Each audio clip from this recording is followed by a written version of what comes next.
Queridos irmãos e irmãs, eu quero iniciar a mensagem falando de uma percepção minha da sociedade dos dias atuais.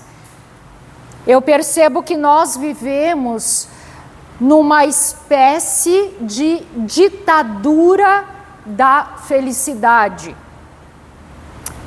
Eu vou explicar isso e então cada um de vocês pode avaliar se concorda com isso, se é essa também a sua percepção dos dias atuais. Eu percebo isso, que vivemos numa ditadura da felicidade. As pessoas precisam estar bem e felizes o tempo todo. É como se fosse assim uma obrigação. Você tem que estar bem, tem que estar legal e muito bem e feliz o tempo todo. Então por isso que eu chamo de ditadura, porque não tem a chance de estar mal ou triste. Então por isso eu chamo de ditadura da felicidade. E isso parece ser algo bom. Ah, pastora, mas não é legal estar feliz o tempo todo? Não é real. É porque isso não é real. Isso não confere com a realidade. Isso não está de acordo com a nossa humanidade. Isso não é possível.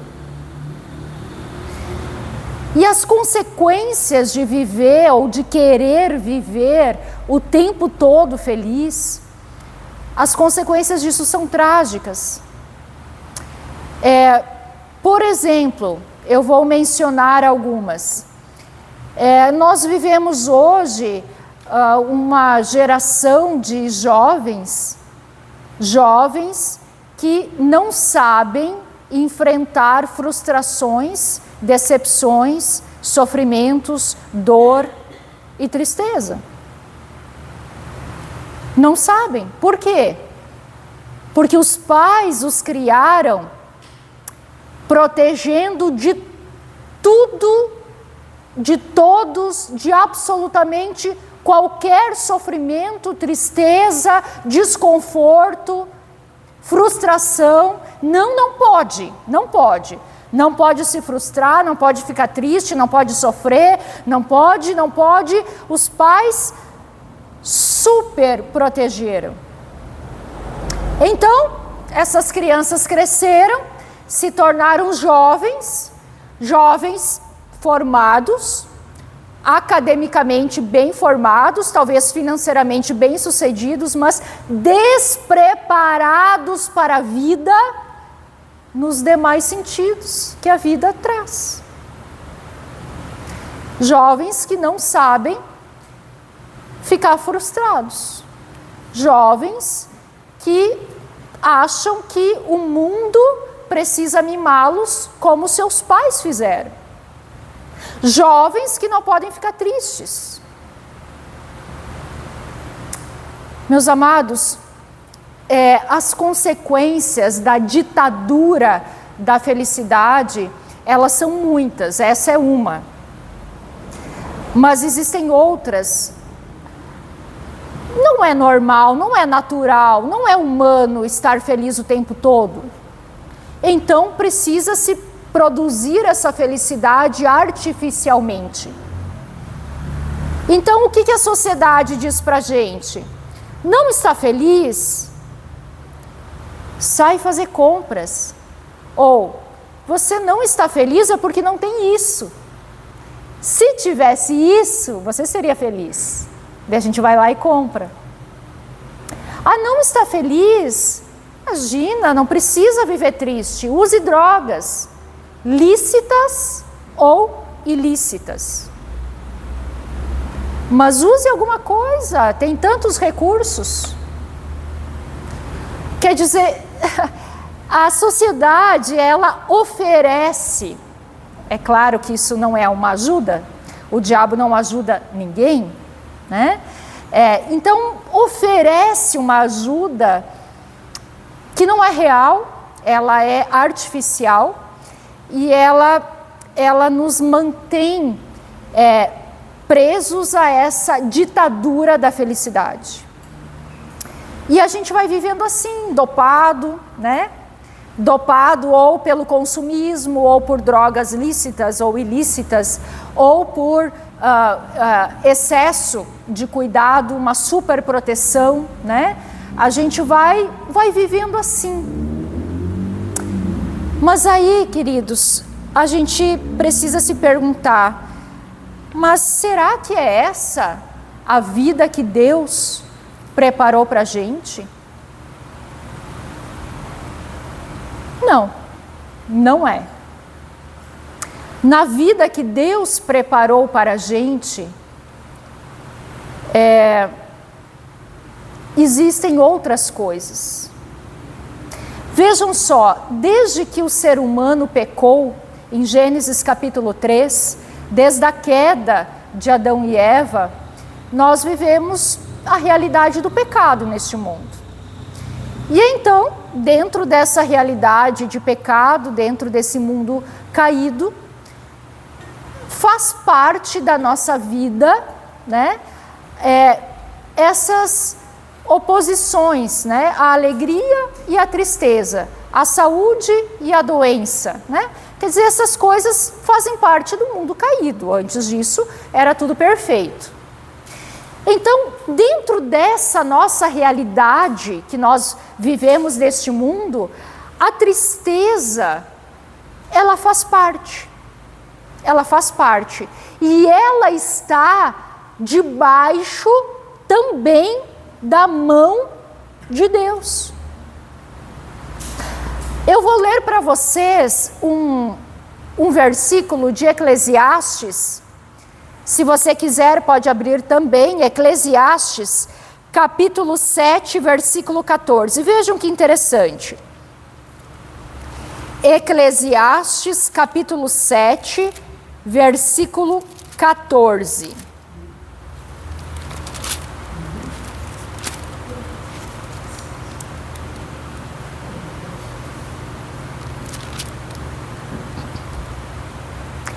Eclesiastes 7,14 diz assim: quando os dias forem bons, aproveite-os bem. Mas quando forem ruins, considere. Deus fez tanto um quanto o outro, para evitar que o homem descubra alguma coisa sobre o seu futuro. Interessante. Muito interessante. Quando os dias forem ruins, considere. Deus fez tanto um quanto o outro, para evitar que o homem descubra alguma coisa sobre o seu futuro. Quer dizer, nós estamos tristes, existe tristeza na nossa vida, considere isso. Não descarte isso. Considere isso. Deus fez tanto o dia alegre quanto o triste para nos ensinar, para que a gente não descubra o nosso futuro, quer dizer, para nos humilhar. Então considere, Deus fala conosco através da tristeza também. Então o título que eu dei para a mensagem de hoje é Tristeza Boa, né? Uma interrogação, uma exclamação, quer dizer, existe? Existe. Existe uma tristeza boa, em primeiro lugar, porque existem dias bons e dias difíceis, e Deus fez ambos, e Ele fez ambos para o nosso bem, para nos ensinar. Mas agora tem também uma segunda razão pela qual existe a tristeza boa. Tem uma outra razão. Existe uma tristeza que é boa, e está agora em outro texto. Eu convido você a abrir a sua Bíblia em 2 Coríntios, capítulo 7, versículo 8 a 11. 2 Coríntios é no Novo Testamento, capítulo 7, versículos 8 a 11.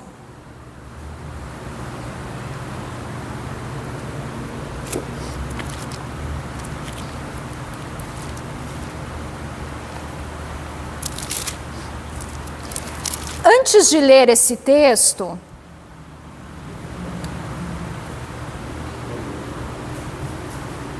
eu quero explicar. Esse texto, essa carta, ela foi escrita pelo apóstolo Paulo, inspirado por Deus, é claro, para a igreja em Corinto. O que estava acontecendo nessa igreja aqui em Corinto é que haviam falsos mestres. Pessoas haviam se infiltrado nessa comunidade e estavam ensinando coisas erradas, falsos mestres, então ensinos errados, e estavam colocando em dúvida a integridade pessoal do apóstolo Paulo e a sua autoridade apostólica.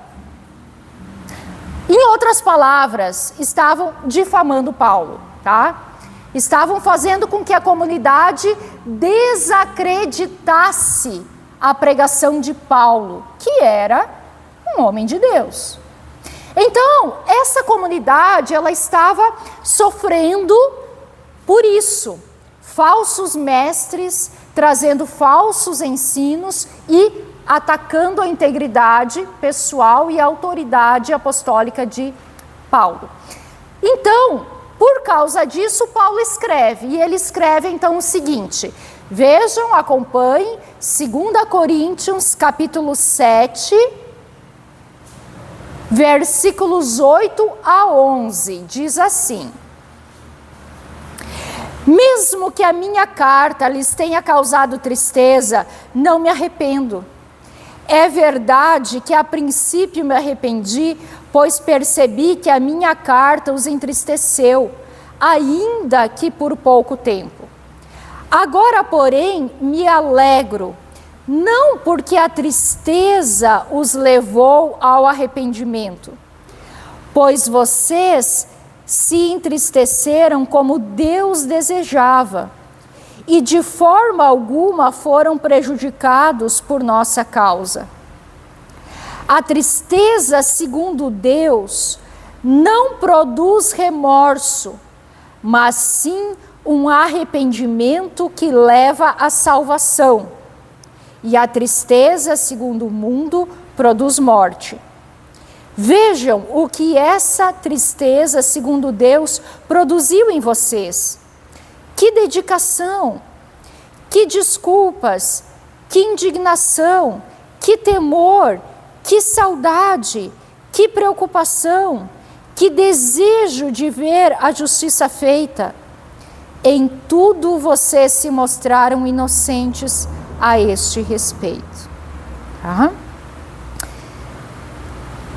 Vamos entender o texto. E eu quero destacar o versículo 9 e 10, tá? Então, novamente o 9, tá?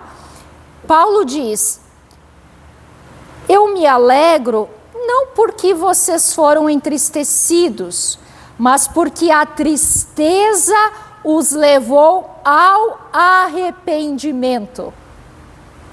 Tá? Gente, está aqui a tristeza boa. A tristeza boa está aqui. Paulo diz: olha, eu me alegro porque a tristeza os levou ao arrependimento. Ah, é bom isso é ótimo. Meus queridos, vejam só, Deus, Ele fala conosco como um pai fala aos seus filhos. Um pai, ele só elogia os filhos? Não, né? Tem que elogiar também, mas tem que corrigir, tem que disciplinar. Deus, Ele é um pai, então Ele, como um pai, também corrige os seus filhos. Então, quando nós ouvimos a palavra de Deus, ela às vezes consola, anima, encoraja, né? E às vezes corrige a gente. Às vezes a pregação da palavra, ela vai direto no nosso pecado, direto lá aonde nós precisamos de profunda transformação. E aí o que nós vamos fazer? 3 opções. Primeira, ficarmos ofendidos. Olha só o que a pastora disse ao meu respeito. Não foi a pastora quem disse, foi Deus quem falou. Ao seu respeito, foi para todos que ali estavam, palavra de Deus para a igreja. A pastora hoje estava brava, o humor dela estava péssimo, ela falou sobre pecado. Não tem nada a ver com o meu humor. Se eu estou bem ou mal-humorada, não é isso. Não é dessa forma que uma pregação é preparada. É pelo Espírito Santo, e quando ela toca os corações, é unicamente obra do Espírito Santo também. Tudo é obra de Deus. Então, quando a palavra toca no coração, seja por conforto, consolo, ânimo, encorajamento ou exortação, é Deus falando com você, é Deus falando comigo. E a gente pode ficar ofendido e rechaçar, quer dizer, não gostei, não volto mais, fiquei ofendido, ofendida. É uma pena. Tem uma segunda opção. A segunda opção é o remorso. O texto ali fala sobre ele, tá? Remorso não vem de Deus. Remorso não é sinônimo de arrependimento. Não é. Remorso é quando a pessoa recebe a palavra, ela sabe que está errada, ela sentiu, doeu, ela sabe, mas não o suficiente para mudar. Não. Doeu, ela sabe, mas ela continua fazendo a mesma coisa. O remorso, ele não traz mudança. É aquela dorzinha que passa. Até a próxima dorzinha, mas passa. E nunca muda. Isso é remorso. Muitas pessoas podem ouvir a palavra e sentirem remorso, e as suas vidas continuarão sendo as mesmas. Isso também é uma pena. Mas existe uma terceira opção, que é o que o texto nos ensina. É a vontade de Deus, que é o arrependimento. A tristeza que leva ao arrependimento. Então, quando a gente fica triste, né? A gente ouviu a pregação, ouviu a exortação, doeu, foi lá no fundo, foi aonde a gente precisava. A gente ficou triste, e fica mesmo. E é bom ficar. Mas essa é a boa tristeza, porque ela nos leva ao arrependimento, quer dizer, a mudança. A mudança do quê? Primeiro o pensamento, e depois as atitudes. Nunca o contrário. Primeiro o pensamento, o interior, e então as atitudes. O arrependimento, ele é assim, a gente estava vivendo de costas para Deus, para a cruz. E quando a gente percebe isso, percebe o pecado, quando a gente reconhece o pecado, então a gente dá as costas para o pecado e volta para a cruz. A gente anda em direção à cruz de Cristo. Isso é arrependimento. Arrependimento é mudança. Isso é o que Deus deseja. Mas isso nós não podemos fazer sozinhos, é obra do Espírito Santo. E o Espírito Santo, ele nos leva a Jesus. Jesus Cristo, ele nos perdoa dos nossos pecados e nos ajuda a andar na sua palavra. A palavra de Deus, ela é aquela luz, porque assim o Salmo 119, 105 diz: lâmpada para os meus pés é a tua palavra e luz para o meu caminho. Então ela ilumina a nossa vida, ilumina tão bem que mostra o nosso pecado, mas ela também nos leva para Jesus, que é a luz do mundo. E então nós somos perdoados por Jesus. E então somos restaurados por Jesus. E Ele nos ajuda a andar na luz da sua palavra. Isso é arrependimento. Essa comunidade de Corinto, ela experimentou o arrependimento. E aí Paulo aqui, ele está comemorando. Ele comemora, olha só, ele comemora aqui no versículo 11.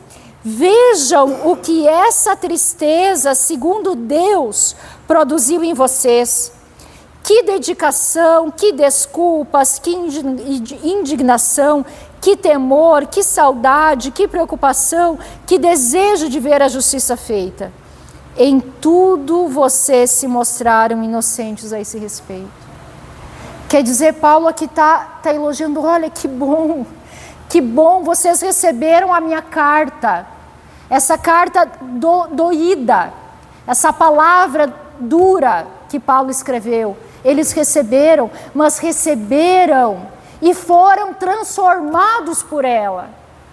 Eles não rechaçaram, eles não tiveram só remorso, mas eles foram levados ao arrependimento, e o arrependimento trouxe o fruto doce. E é por isso que a tristeza, segundo Deus, conduz ao arrependimento, então ela é boa. Meus amados, a gente precisa aprender a chorar pelos nossos pecados. É assustador quando as igrejas não pregam mais sobre pecado. Jesus morreu na cruz para quê? As igrejas não pregam sobre pecado, as igrejas não falam de arrependimento. As igrejas não falam sobre isso. Os cristãos não choram mais pelos seus pecados. O que é pecado? De repente a gente acha que nem peca mais. Meus amados, nós precisamos colocar nossa vida debaixo da luz da palavra e dizer: Deus, ilumina. E olha que vai ter coisa feia para enxergar. Vai ter. Quando a gente está enxergando muito na vida dos outros, é porque falta olhar para a nossa. Porque se tivesse mesmo olhando cada um para a sua, não dava nem tempo de enxergar dos outros. De tanto que tem em nós. Pecado não é só roubar, matar. Não é só o que dá crime penal, não é só isso. Quando você distrata a sua mulher, ou você mulher distrata o seu marido, é pecado. Jesus morreu na cruz por causa disso também. Quando a gente não guarda o dia de descanso, porque tem que trabalhar 7 dias por semana, é pecado. Porque nós estamos com isso dizendo que Deus não cuida de nós. Que a gente cuida da gente mesmo, que se a gente não cuidar, Deus não cuida. Isso é pecado, isso é falta de fé.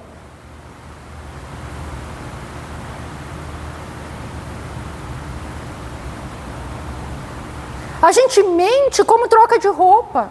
Mas quem é o pai da mentira? É o diabo. Está escrito aqui. Às vezes até as nossas virtudes são pecado, porque elas podem estar corrompidas pelo orgulho, e o orgulho é pecado.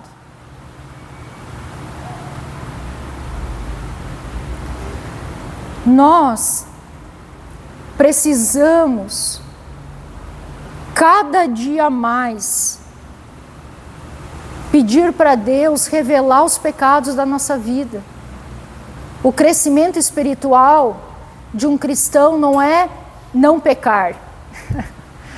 Eu estou indo bem, não estou mais pecando como eu pecava.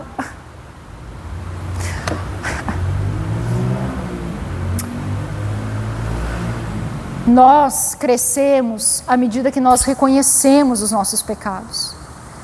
E quanto mais nós reconhecemos o pecado e nos humilhamos, então sim, nós podemos dizer estamos no caminho de Cristo. Meus queridos, a ditadura da felicidade, ela existe. Eu não sei se você concordou com isso, concorda com isso, mas eu enxergo isso. As pessoas não podem estar tristes, é uma ditadura da felicidade.